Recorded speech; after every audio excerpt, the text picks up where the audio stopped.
Jean décide de donner cette collection de mangas à Juliette et Maxime, ses deux cousins. Juliette reçoit 9,56e de la collection et Maxime reçoit 12,85e de la collection.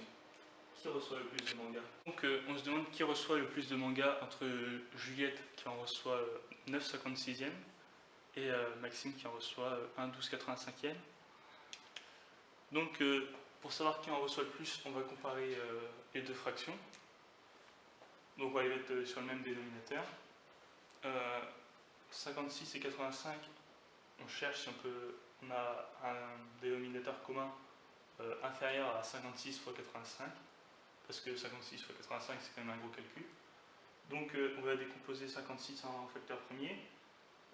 56, on peut le diviser par 2, parce que ça finit par nombre pair. Donc 56 divisé par 2, ça nous fait 28. 28, on peut encore le rediviser par 2, donc 28 divisé par 2, ça nous fait 14. 14, ça finit par un nombre pair, on peut encore le diviser par 2. Et ça nous fait 7, et 7 c'est un nombre premier. Donc 56 égale à 7 fois 2 fois 2 fois 2. On va faire la même chose pour 85, voir si on a ce facteur là qui intervient dans 85.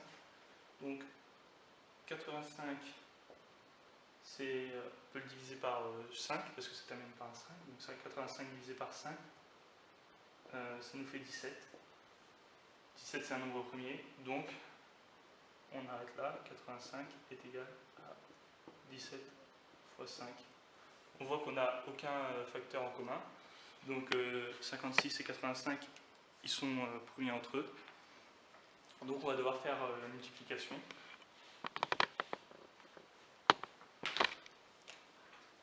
Donc on pose 56 fois 85. Alors 5 fois 6, 30. 0, on retient 3. 5 fois 5, 25. 25 plus 3, 28. On est façon retenue. On pose un 0 parce qu'on est dans les dizaines. 8 fois 6, 48. 8, je retiens 4. 8 fois 5, 40. Plus 4, 44. Hop. On pose l'addition. 0 plus 0, 0. 8 plus 8, 16. 6, et je retiens 1. 4 plus 2 plus 1, ça fait 4 plus 3, 7. 4 plus 0, 4. Donc 56 fois 85, ça nous fait 4760. Donc on va mettre 9,56e et 12,85e sur 4760. Donc ça on le retient quelque part. On va multiplier 9 par 85. On va mettre 85 avant, comme ça on n'a qu'une seule étape. 9 fois 5, 45. 5, je retiens 4. 8 fois 9, 72. Et 4, 76. Donc, Juliette reçoit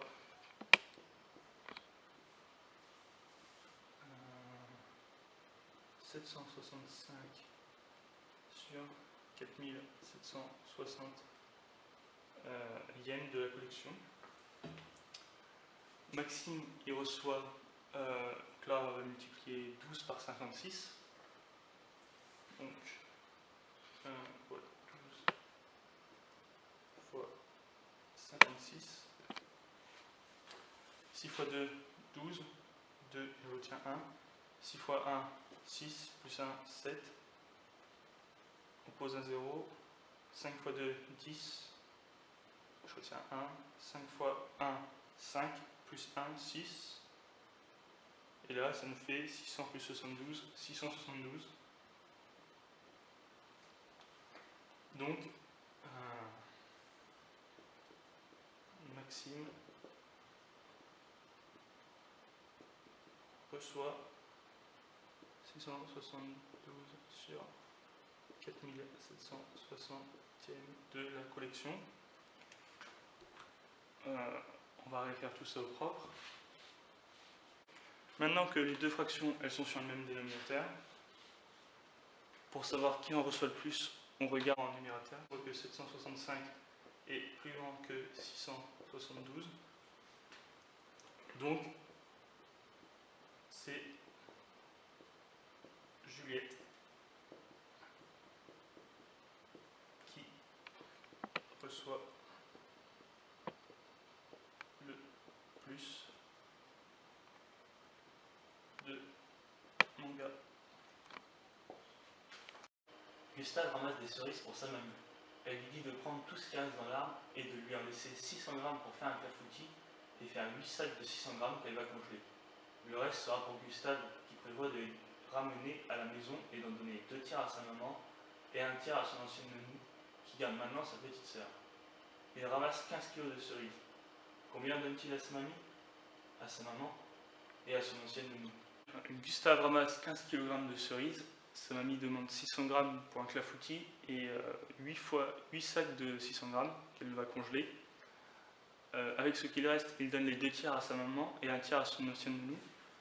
On note C0, le nombre de kilogrammes de cerises ramassées, c'est-à-dire 15 kg. C1, le nombre de kilogrammes de cerises qu'il va donner à sa mamie. C2, le nombre de kilogrammes de cerises qu'il va donner à sa maman. Et C3, le nombre de kilogrammes de cerises qu'il va donner à son ancienne nounou. Donc, on va calculer d'abord C1. C1, c'est égal à 600 plus 8 fois 600. Et ça, c'est égal à 1 fois 600 plus 8 fois 600. On peut même l'écrire. 1 fois 600 plus 8 fois 600. Et ça nous fait 9 fois 600. Et 9 fois 600, ça fait 5400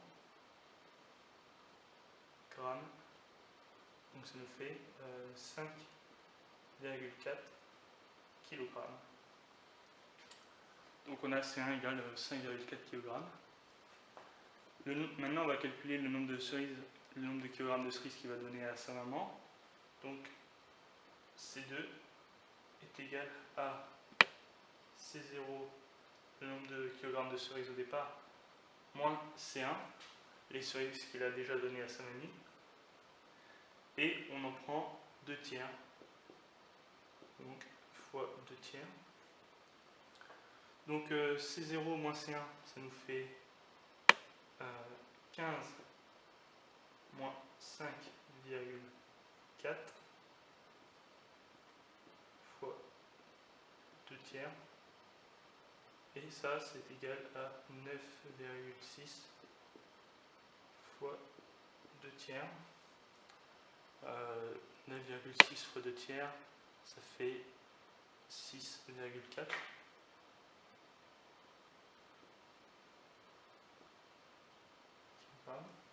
Donc il va donner 6,4 kg de cerises à sa maman. Maintenant, on va calculer C3. Pour calculer C3, il y a deux manières.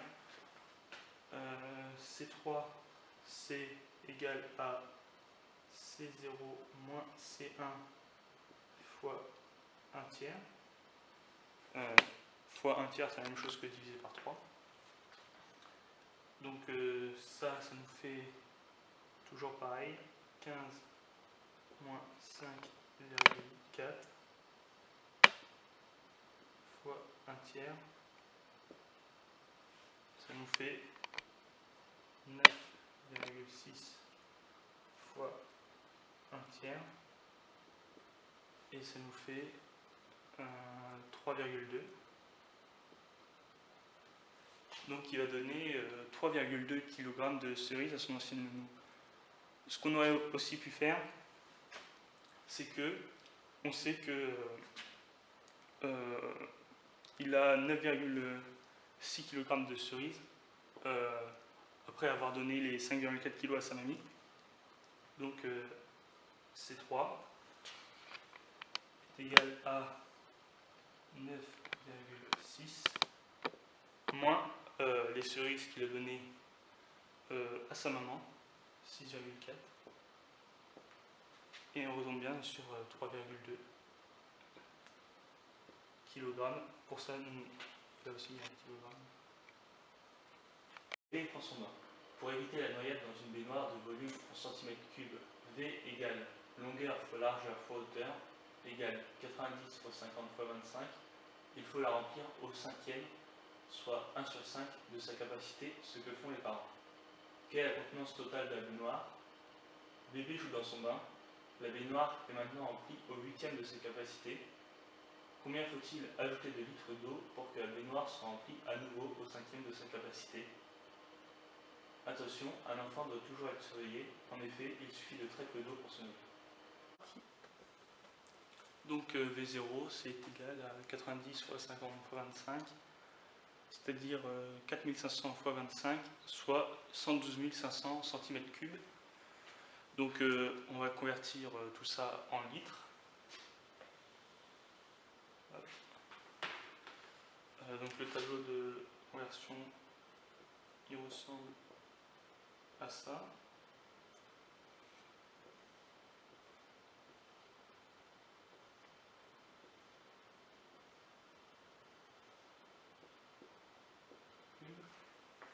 Et donc là on a les litres, décilitres, centilitres et millilitres. Et on a fait donc 112 500 cm3. Donc on écrit en vert 0,5 et 112 500 cm3. Et donc en litres, on voit que ça nous fait 112,5 litres.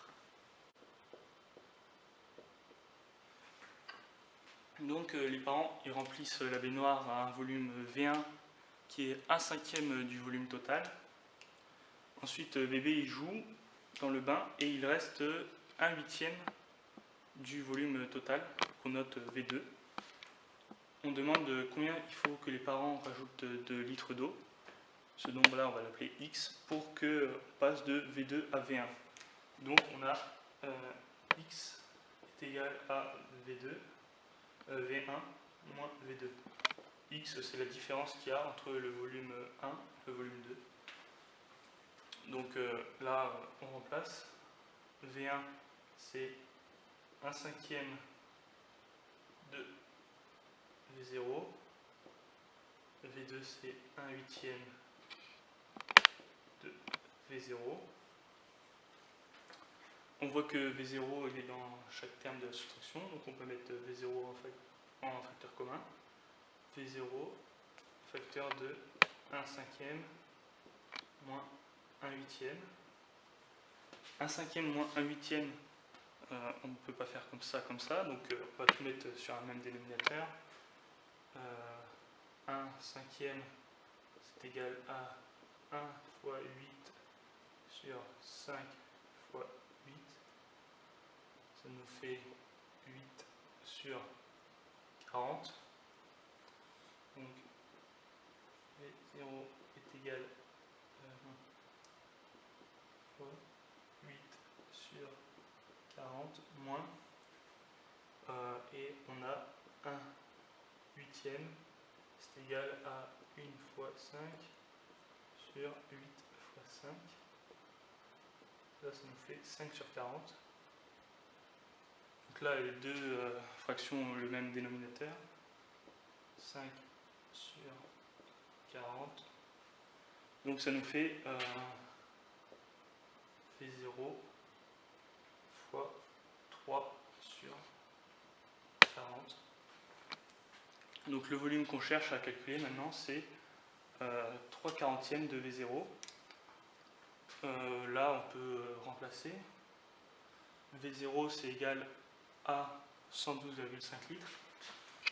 Donc, on a 112,5 fois 3 sur 40.